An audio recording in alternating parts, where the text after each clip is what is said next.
Romanos 8:26. Puedes poner Romanos 8:26, pero en la NBI, por favor. El título del sermón esta mañana es Cuando Dios nos da lo que deseamos. Pero Romanos 8:26, mira lo que dice. Asimismo, en nuestra debilidad, el Espíritu acude a qué? A ayudarnos. Pero luego, ¿qué dice? No sabemos pedir, pero el Espíritu mismo, ¿qué hace? Con gemidos que no pueden expresarse con palabras. Y me llama la atención esto porque Pablo está diciendo que cuando oramos, no sabemos, pero ¿qué es lo que más hacemos? Yo creo que la mayor carga de nuestras oraciones es pedir. Y el Espíritu Santo dice que nos ayuda, pero es curioso cómo nos ayuda. A mí me llama la atención. Dice que nos ayuda con gemidos que no pueden expresarse con palabras. Yo me imagino una situación así donde estamos orando, pidiendo esto, pidiendo aquello, pidiendo lo otro, y como que el Espíritu Santo de repente está escuchándonos y le dice al Padre, mira, no le hagas caso. O sea, escúchalo, pero no le hagas caso, porque ¿qué? No sabe ni lo que está diciendo. Pero ¿quién sí sabe? Y entonces él, ¿qué hace? Intercede por nosotros. Y ojo, no es que esté mal pedir. La Biblia no te dice no pidas. Es más, Jesús dice, pide. ¿Cuál es el problema aquí? Que no sabemos pedir. Pero no solo no sabemos pedir, mira lo que Santiago dice. Santiago capítulo 4, verso 1 al 3. ¿De dónde vienen las guerras y los conflictos entre nosotros?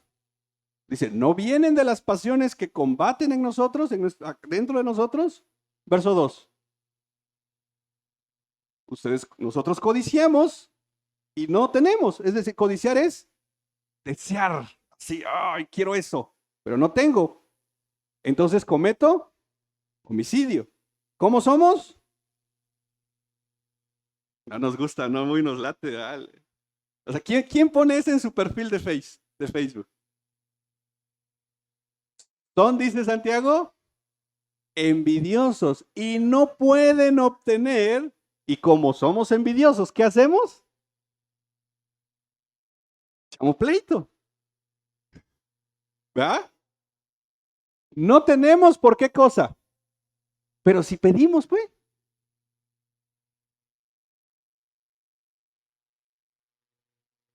¿Qué le dirías a Santiago aquí? Pues si pido.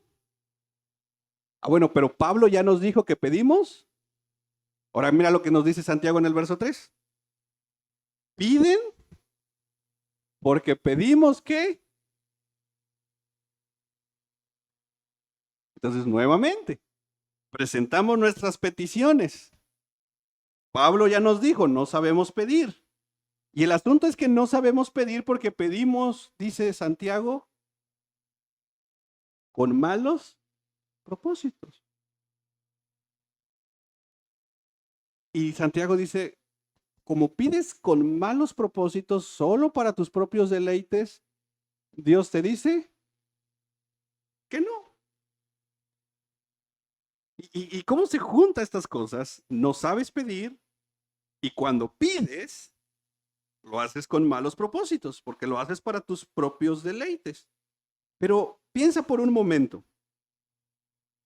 Imagínate que hoy Dios te diera todo lo que le estás pidiendo.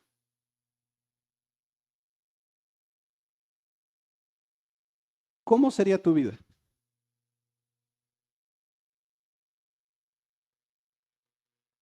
Ahora resulta que no pedimos. Imagínate que hoy todo lo que le has pedido a Dios, Dios te dijera, sí, dale. ¿Cómo sería tu vida? ¿Cuántas personas se salvarían? Ninguna.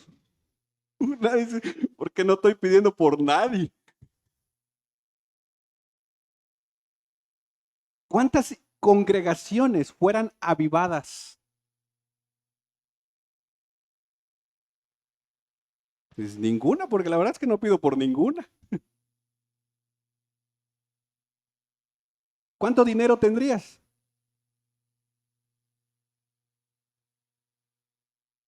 ¿Hacia dónde estarías viajando? ¿Qué cosas tendrías? ¿Qué carros? ¿Cuántas casas? ¿Hijos? ¿Novio? ¿Novia?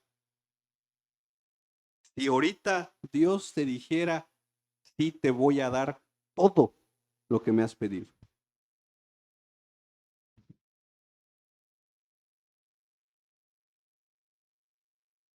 Creo que sí es Luis que dijo, si Dios me hubiera concedido todas las peticiones tontas que le he hecho, ¿dónde estaría yo ahora? Si Dios nos dijera sí, ¿estaríamos aquí ahorita? Volando, saber a dónde.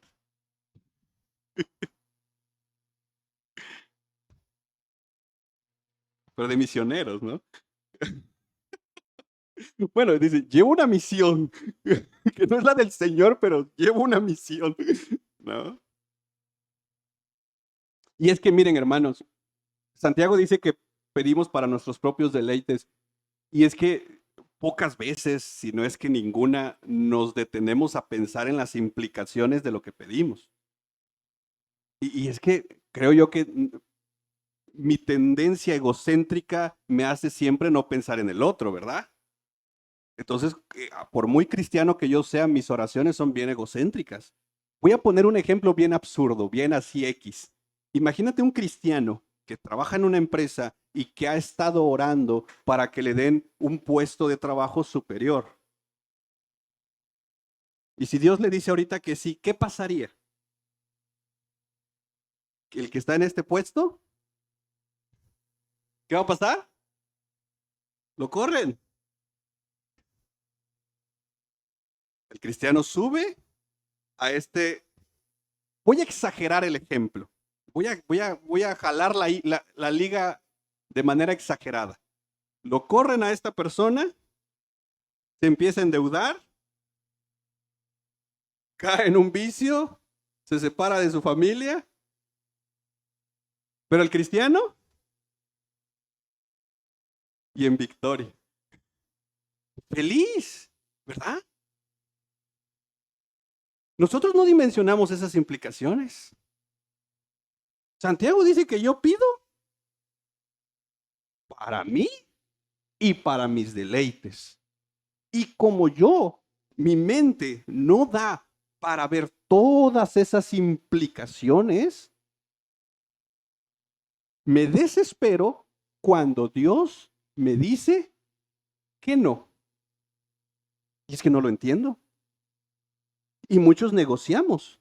Señor, pero si yo he hecho esto, yo soy buena gente, yo no esto, es más, Señor, no lo quiero para otra cosa. Empieza uno a negociar, ¿no? Pero como no tengo conocimiento de todas las implicaciones que hay alrededor, no entendemos las respuestas de Dios. Lo que sí tenemos que entender, en la medida que maduramos como cristianos, es que cuando Dios te dice que sí, cuando Dios te dice que no y cuando Dios te dice espera, cada una de las respuestas de Dios tiene implicaciones que tú y yo desconocemos. Y hermanos, vamos a ponerlo a esto a un nivel terrenal. Los que somos papás, si tu hijo te pide un juguete que vale X cantidad que sobrepasa tu presupuesto y le dices no, tu hijo no entiende que eso sobrepasa tu presupuesto. Ahora, si somos padres imprudentes, nos vamos a endeudar. Y eso luego va cargando intereses, más intereses, más intereses. ¿Y el juguete dónde está? Tirado. ¿Y nosotros? Endeudados. Pero cuando empiezas a pensar en las implicaciones, le dices a tu hijo, ahorita, no. ¿Qué va a hacer tu hijo? Te va a decir, ay, qué papá tan sabio tengo. ¿Qué va a hacer? Un berrinche. Y que algunos que no somos tolerantes para el berrinche, ahí nos doblegan. Pero bendito el Señor que Él no es como nosotros. No los doblegamos con berrinches a Dios. Y Él ya dijo que no es para nuestro bien. Amén. Porque Él ve implicaciones que nosotros no vemos. Pero la Biblia nos motiva a pedir, a orar, a que vengamos al trono de la gracia y le digamos, Señor, estos son los anhelos de mi corazón. Y es que, hermanos, no podemos decir, ok, entonces no voy a pedir. No, eso es hasta arrogante.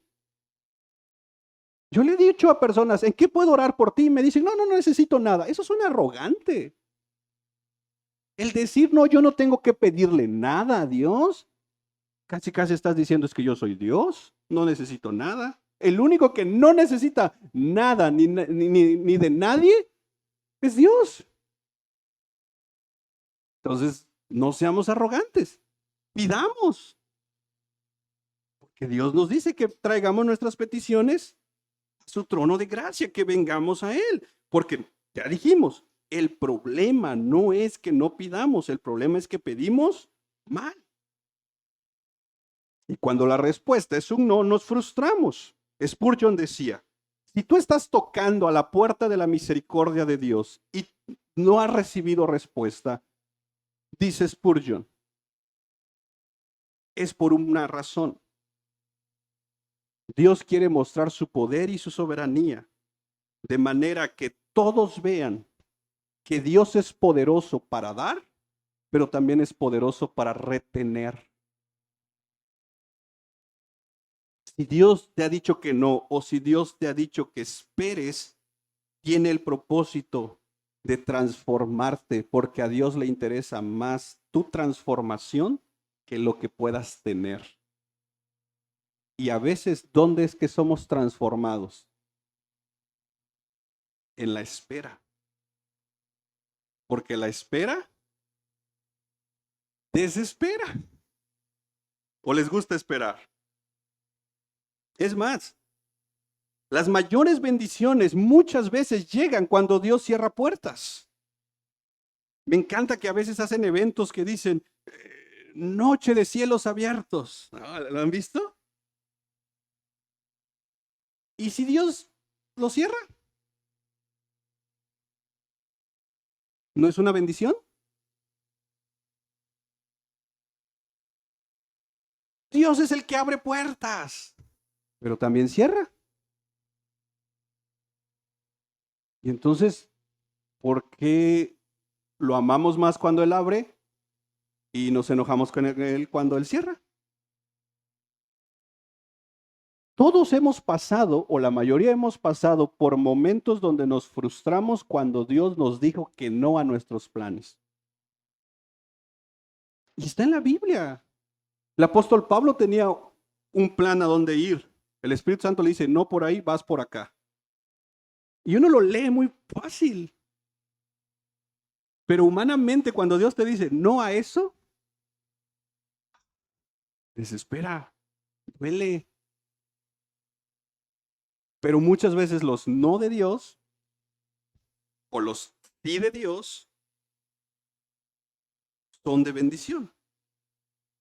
Pero la pregunta está ahí. ¿Cómo serían nuestras vidas si hoy Dios nos diera todo lo que le pedimos? Es más, quiero hacerte esta pregunta de manera personal. ¿Qué le estás pidiendo a Dios?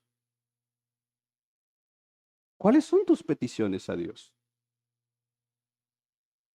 Y yo sé que difícilmente expresaríamos las reales peticiones que tenemos. Algunos quizás las pondríamos ahí como un tema de piedad y diríamos, yo le estoy pidiendo por la paz mundial.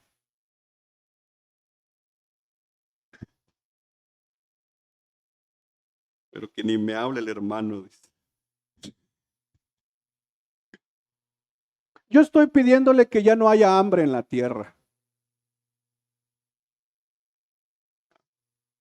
Pero no comparto ni un taco de cochito.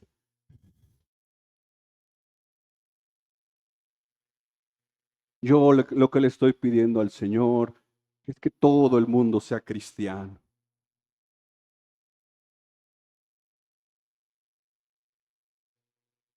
A veces a mí me dicen, no, yo le pido al Señor por toda la iglesia. ¿Y qué le pides? Pues nada más por toda la iglesia.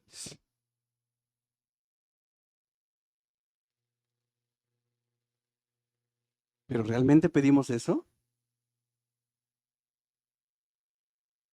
O sea, si Dios nos dijera sí ahorita, la siguiente noticia que viéramos sería paz mundial. La siguiente noticia diría, se acabó el hambre y hay comida para todos para siempre.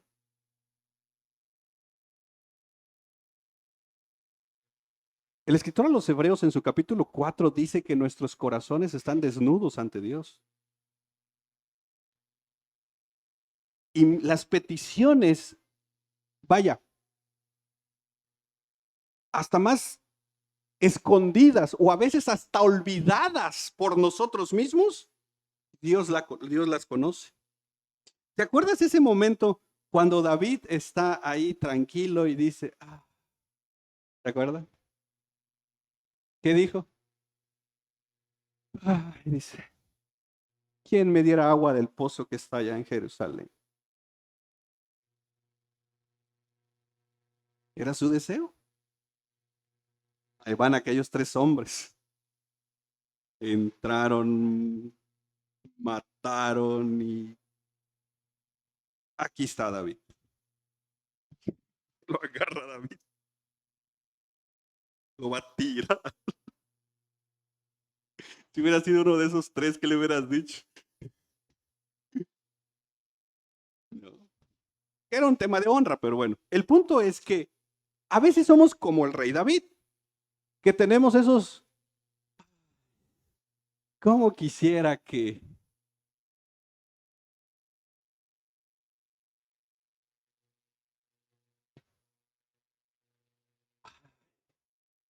como quisiera que ya terminara el culto.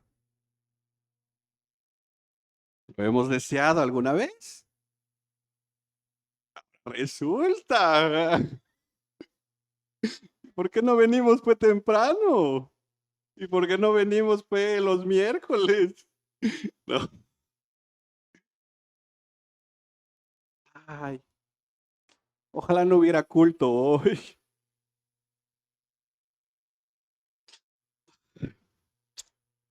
Como quisiera que mi pastor fuera Miguel Núñez o John MacArthur, aunque sea. Paul Washer, ya de perdis. Esto alcanzó, hermanos, ni modos, perdón. Para esto hay.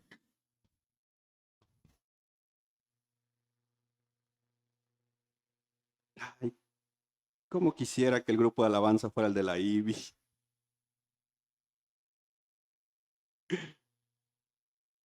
¿Nunca te has levantado un domingo con ganas de decir, ay, no quiero ir al culto hoy? ¿Cómo quisiera que no hubiera culto hoy?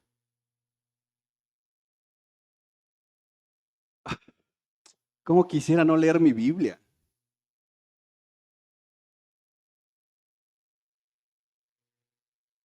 ¿Nunca te ha pasado, no sé, hasta un lunes, tal vez en la mañana, decir, ay, cómo quisiera que no hubiera trabajo?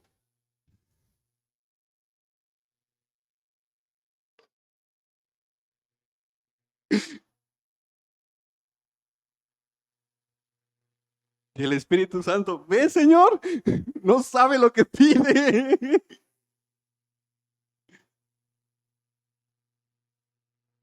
Ya lo diría aquel apóstol en su alabanza. Decía, ojalá se te acabe la mirada constante, la palabra precisa, la sonrisa perfecta. Dice, ojalá pase algo que te borre de pronto. Una luz cegadora, un disparo de nieve. Esa a veces se lo deseamos a los colectiveros, ¿no? cuando dice, ojalá por lo menos que me lleve la muerte. Y es que esos ojalá aparecen. Y alguien dijo por ahí, cuidado con lo que le pidas a Dios, no vaya a ser que te lo conceda.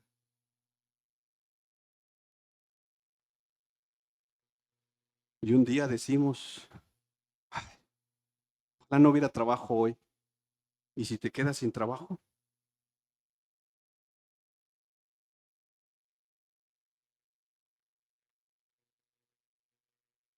Ahora, quiero conectar esto con nuestro texto, porque el sermón de hoy se titula Cuando Dios nos da lo que le pedimos, cuando Dios nos da lo que deseamos. Y yo quiero que veamos qué era lo que quería Israel, qué era lo que deseaba Israel y qué es lo que Dios les dio. Ve conmigo a Amós capítulo 2, verso 4. Mira qué dice. Así dice el Señor. Por 3 transgresiones de Judá y por 4 no revocaré su castigo. ¿Por qué? ¿Qué hicieron? ¿Qué hicieron? Desecharon. ¿Qué desecharon? ¿Y cuál es la ley del Señor? Su palabra. ¿Y no qué? Porque no querían nada de la palabra de Dios. Amós capítulo 2, verso 12. Pero ustedes, ¿qué cosa? Hicieron beber vino a los nazareos. Estaba prohibido. ¿Y qué le dijeron a los profetas? ¿O qué le ordenaron a los profetas? Le dijeron, no nos hables, porque el verso 4 ya dice que lo que Israel deseaba era no oír la palabra de Dios. Capítulo 7, verso 10 de Amós. Mira lo que le dijeron a Amós. Amós conspira contra ti en medio de la casa de Israel y la tierra, ¿qué cosa? Ya no puede soportar todas sus palabras. Y mira lo que le dijeron a Amós en el verso 13, capítulo 7, verso 13. No vuelvas a profetizar más. Hermanos, ¿qué era lo que deseaba Israel? Lo que Israel deseaba era ya no oír la palabra de Dios. Israel ya no quería que Dios le enviaran profetas. Ojo, Israel quería a Dios, pero quería un Dios callado. Jamás Israel se negaba con un tema con Dios, no. Ellos se enorgullecían de su Dios, pero lo querían en silencio. Israel quería a Dios, pero quería que Dios se comportara como ellos querían, y por lo tanto eso implicaba que Dios ya no hablara, que ya no les dijera nada. Israel quería a Dios, pero querían ellos manipular a Dios. Y en el corazón de Israel, aunque no lo expresaban con sus labios, aunque vemos momentos donde sí, pero en el corazón de Israel había algo. Ya no quiero la palabra de Dios. Ya no quiero que los profetas me hablen. Ya no quiero que Amós me hable. Ya no quiero escuchar a Dios. Voy a desechar su palabra. Esto es lo que realmente quiero. Como cuando algunos de repente nos entra el desánimo y decimos, ya no quiero ir a la iglesia. Ya no quiero escuchar predicación, ya no quiero escuchar alabanzas, ya no quiero leer la Biblia, ya no quiero orar, ya no quiero ayunar. Y entonces, ¿qué hace Dios? Les concede esa petición. Y es como Dios diciéndoles, si lo que quieres es que ya no te hable, entonces ya no te voy a hablar. Si lo que quieres es que mi palabra ya no esté porque cuando está la has desechado, entonces te voy a quitar mi palabra. Y mira el verso 11, que es nuestro texto de esta mañana. Hoy vamos a ver 11 y 12. Vienen días. Y esa frase, vienen días, me encanta porque aún Amós les está diciendo, no va a ser ahorita. Les estoy advirtiendo lo que viene para ver si así hacen algo ahorita. Porque la sentencia no es, ya voy a hacer esto. No, ¿qué dice? Vienen, un comentarista esto le llama que es la gracia de la advertencia previa. Dios está mostrando gracia diciéndoles, voy a hacer esto. Esperando que aquí cambies. Ahora, ¿qué va a hacer Dios? Dice, enviaré hambre sobre la tierra. Ahora, déjame decirte esto. Una cosa es que nos ofrezcan algo cuando no lo necesitamos y otra cosa es que nos quiten algo cuando más lo necesitamos. Por ejemplo, ¿alguna vez has ido a un buffet? Hay un punto en el buffet que tú dices, ya, ahí muere. De hecho, hay unos lugares que hasta tienen como un tema de semáforo, ¿no? Algo así de que le pones el verde y te empiezan a traer y a traer y a traer y tienes que ponerle rojo. Y ya no. Entonces, vamos a ponerlo de en un buffet. Hay comida, lo que ahí se necesita es toma, hambre. Entonces, cuando ya estás lleno, dices, no, ya. Pero hay más comida. Pero tú ya no quieres nada. Ahora, pensemos en otra escena. No hay comida. Y no hay hambre. ¿Cómo estás? Relax. Es más, dicen, ¿qué vamos a comer hoy? No tengo hambre. Ah, pero ahora el tercer escenario. La primera dijimos, hay comida, no hay hambre. ¿Verdad? La segunda, no hay comida, no hay hambre. La tercera, no hay comida, pero hay un hambre que algunos hasta cambiamos. Tranquilo tal hombre, nada más le da hambre. Tu mecha, decía. Porque la desesperación de querer comer algo y no hay nada. Es más, hay un punto en la escritura que hubo tanta hambre y no había comida, ¿lo han leído? Que empezaron a comer gente. Que de eso sigue, pues, pero ya no es literal. Esa hambre no se sacia.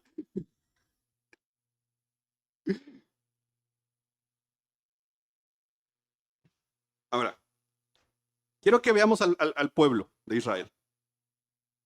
Ellos tenían a Dios y tenían a profetas que constantemente les hablaban. Ellos tenían palabra. Constantemente les hablaban. Dios les mandaba una palabra. Dios les mandaba un profeta. Y el pueblo, simple y sencillamente, dejó de tener hambre de la palabra. Y cuando dejó de tener hambre de la palabra, volvamos al ejemplo del que está en el buffet, ya se llenó. Viene el mesero a traerte más. ¿Tú qué haces? Ya no. Eso es lo que hacía el pueblo de Israel. Dejó de tener hambre por la palabra, tenía hambre por otras cosas, y lo hemos visto en Amós. Hambre de más paga, hambre de tantas otras cosas. Pero ya no tenía hambre por la palabra.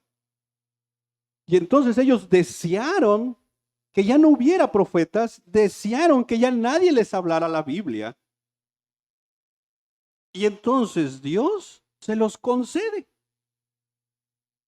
Ellos dejaron de valorar lo que tenían. Y es que, hermanos, muchas veces nosotros empezamos a dejar de valorar las cosas cuando nos acostumbramos a ellas.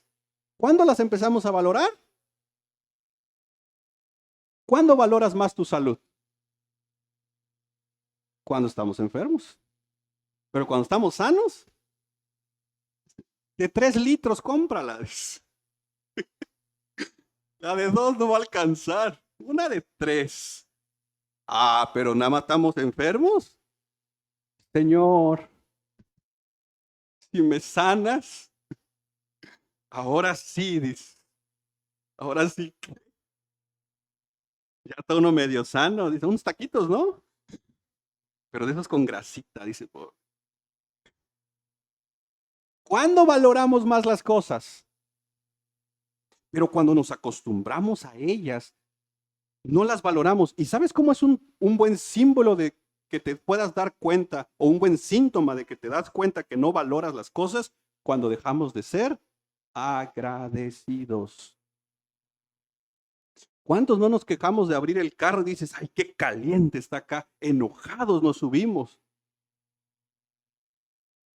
Ahora resulta, camina pues. Ah, pero como nos acostumbramos a una bendición, ¿cuál es lo más fácil? Quejarnos. Y no, ¿a poco decimos, ay, está bien caliente acá, pero Señor, gracias por darme un carro? Ahorita se va a enfriar. Ah, pero hasta enojado, todo el clima. Señor, dame uno de esos que se prenden solitos, Señor. Para cuando yo me suba ya está enclimado. Hermanos, hay quienes no tienen una iglesia donde congregarse y nosotros a veces nos quejamos por la iglesia donde nos congregamos.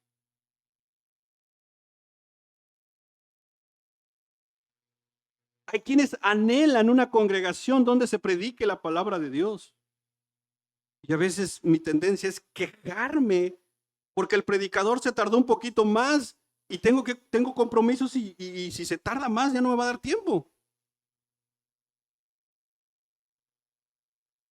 Hay quienes, mis hermanos, no tienen una Biblia completa y nosotros muchas veces no la valoramos.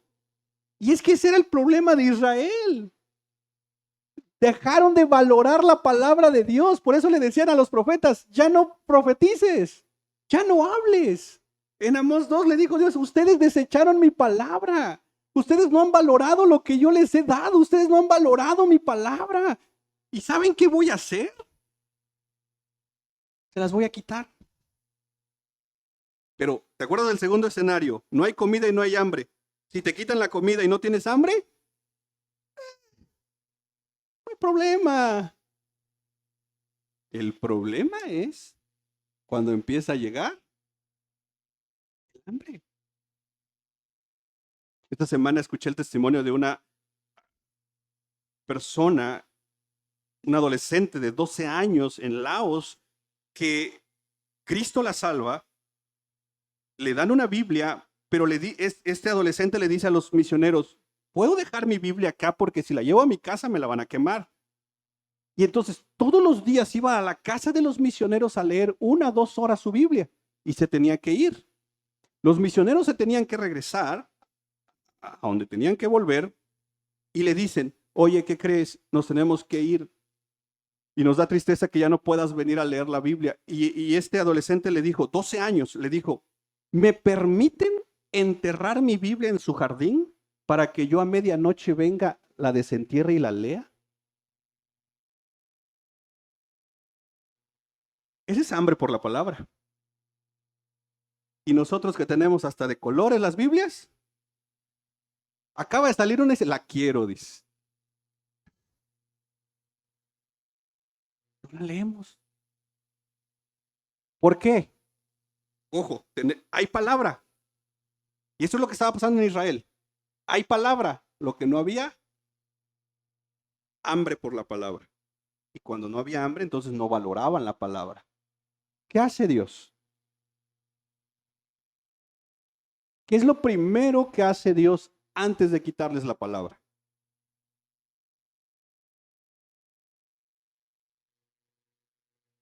Ahí lo dice. Enviaré hambre. Ustedes no desean mi palabra. Voy a poner en ustedes un deseo por mi palabra.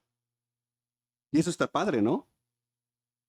Porque es más, esa es una muy buena oración y decir, Señor, la neta es que no tengo hambre por tu palabra. Soy bien flojo para leer la Biblia. Ni me gusta, me aburre. Es más, la leo cuando no puedo dormir. Porque cuando empiezo a leerla, bien dormir. No podía dormir. Señor, no tengo hambre por tu palabra. Dame hambre por tu palabra. Eso está excelente. Y Dios les está diciendo, voy a enviarles hambre por mi palabra. Voy a enviarles hambre para oír mi palabra. Gloria a Dios. Esa es una muy buena oración para nosotros.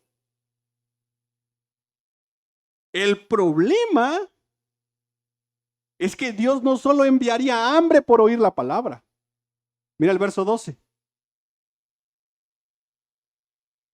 La gente vagará de mar a mar y del norte hasta el oriente. Andarán, ¿qué dice? En busca de la palabra del Señor. Pero una cosa es que Dios nos dé hambre por la palabra, con una Biblia en la mano, con una iglesia donde se predica la Biblia. Y otra cosa es que dé hambre por su palabra y quite su palabra. Y esto es lo que iba a hacer con Israel. Voy a darte hambre por mi palabra. Voy a hacer que te desesperes por mi palabra, pero te voy a quitar mi palabra.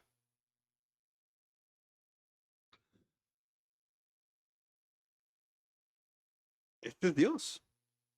Y es que, hermanos,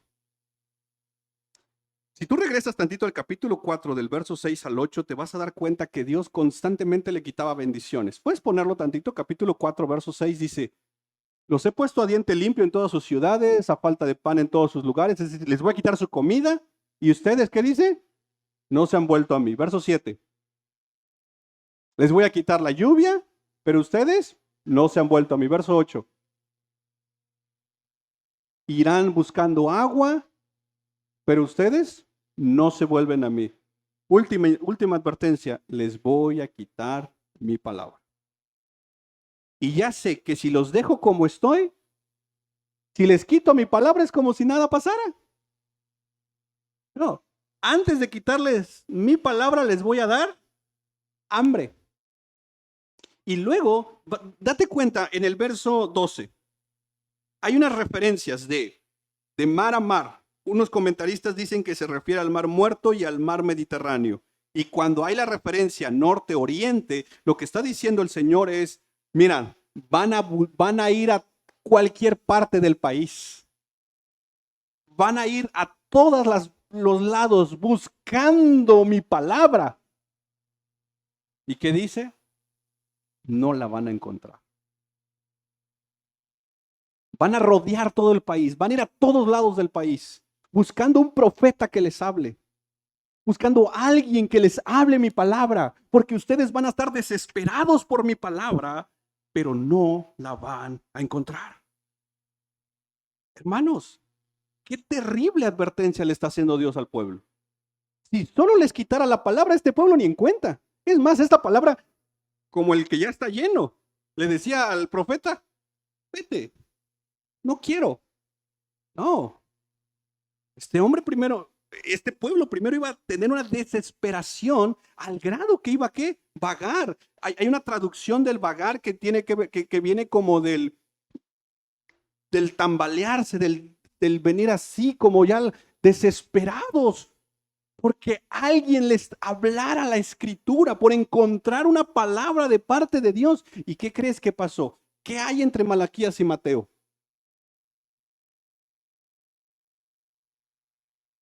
400 años de silencio.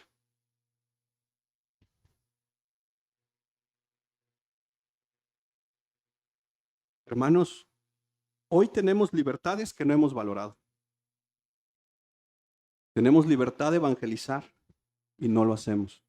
Libertad de congregarnos y no queremos venir. Libertad de alabar a Dios y no queremos cantar. Libertad de escuchar la palabra de Dios y nos aburre. Y si Dios mañana nos pone un presidente o presidente que cambie las leyes donde el cristianismo esté prohibido, ha pasado en otros países. No somos mejores que otros países. Y si los próximos gobiernos dicen que el cristianismo los ofende y prohíben la Biblia, ha pasado en otros países. ¿Por qué no pasaría aquí? Pero hoy, como estamos tan acostumbrados, simple y sencillamente, dejamos de valorarlo.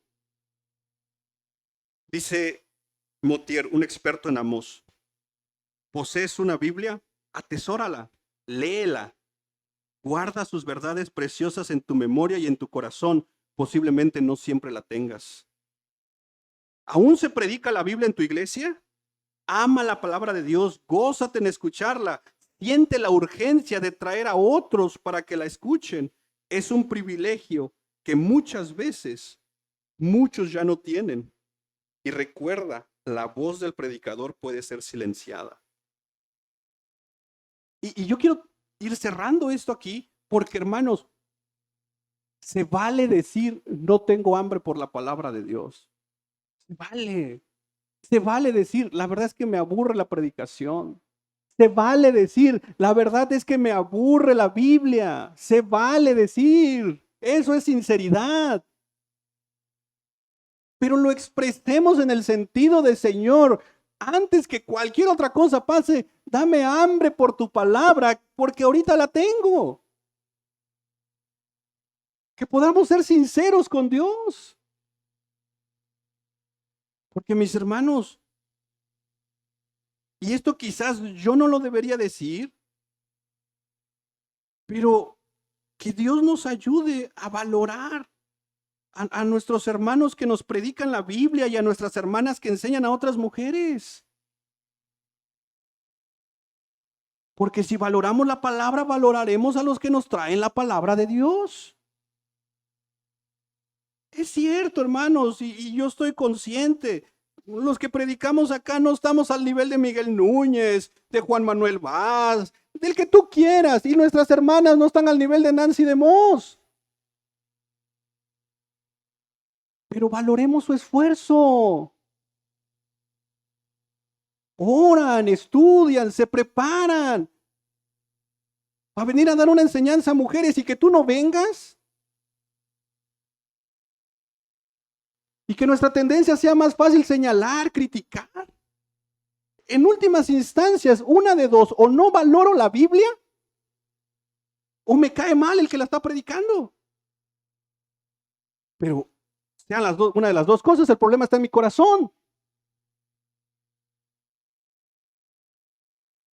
Valoremos lo que hoy tenemos, mis hermanos. Porque yo no sé hasta cuándo lo vamos a tener. Hoy tenemos la palabra de Dios, sí.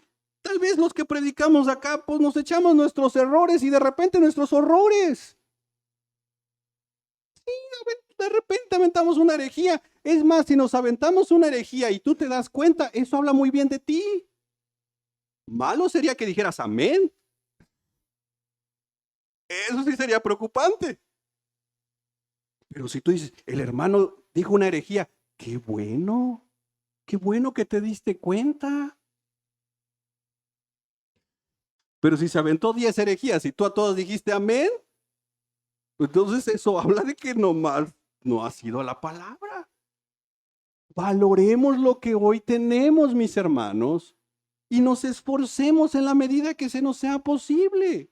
Oremos por nuestras hermanas que traen una enseñanza. Por ejemplo, este sábado hay enseñanza de mujeres. Oremos por la hermana que va a compartir el sábado. Señor, ayúdala, bendícela, úsala, muéstrale, Señor, el texto. Y dame hambre por la palabra, Señor, para que cuando la hermana me esté enseñando, mi corazón reciba tu palabra. Pensé que iban a decir amén, pero lo podemos hacer. El miércoles, oremos por el miércoles, por el culto de varones, porque oremos por las bendiciones que tenemos, mis hermanos. Y esto es algo muy personal que se los quiero comentar. ¿Sabes cuándo valoré más la predicación de mi pastor? Cuando empecé a escuchar al que llegó. Dije, y le hablé y le dije, una disculpa por no valorar. Porque es triste, pero lo valoramos cuando ya no está. Israel le estaban advirtiendo que les darían hambre por la palabra, pero ya no habría palabra. No esperemos esos momentos. Hoy tenemos bendiciones, tenemos libertades, tenemos tantas cosas que creo que vale la pena detenernos y decir, Señor, gracias. Y creo que tienes y eres bendecido y eres bendecida. Y hoy es un buen día para decirle al Señor, gracias. ¿Te parece si tomamos unos minutos para agradecer a Dios? Agradecele tus bendiciones que Él te ha dado. Toma un momento y ora. Dile, Señor, gracias por mi familia, gracias por la casa donde vivo, tal vez todavía no es mía, rento, Señor, pero al menos tengo un techo donde dormir. Gracias porque hay un ventilador que aunque sea caliente sale el aire, pero algo saca el aire. Gracias porque hay un refri donde puedo meter un vaso con agua y tomarme un agua fresca, un agua fría. Vamos, iglesia, agradece. Toma un momento para agradecer. Y también te pido que agradezcas por los predicadores, agradece por los servidores, agradece por los ministerios, por alabanza, por misericordia, por las maestras. Toma un momento y agradece por tantas bendiciones que muchas veces dejamos de agradecer. Vamos, iglesia, ora. Y, y mientras oras, vamos a ir preparándonos.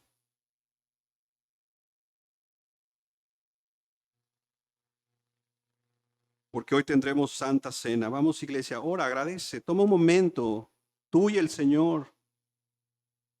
Estás pasando una situación difícil, agradece por esa situación también, aunque no la entiendas. Posiblemente no la entiendas,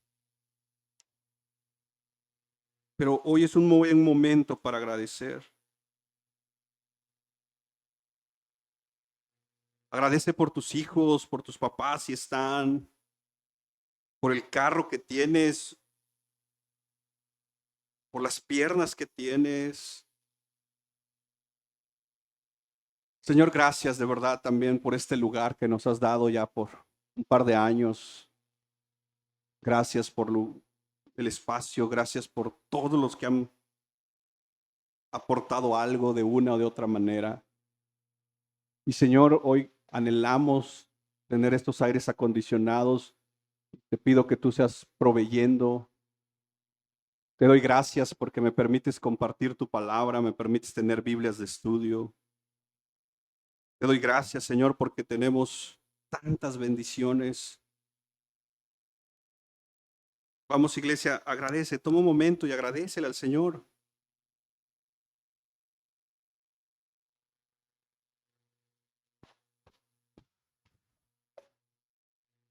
Padre, gracias, gracias, de verdad.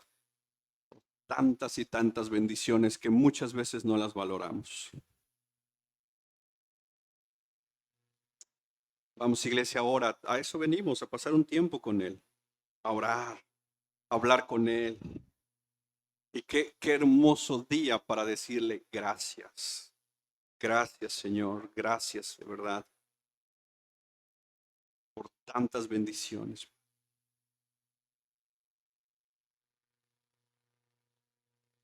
Padre, en el nombre de Jesús, gracias por permitirnos venir ante ti, Padre. Y hoy queremos recordar tu sacrificio a través de la cena del Señor, Señor. Hoy queremos recordar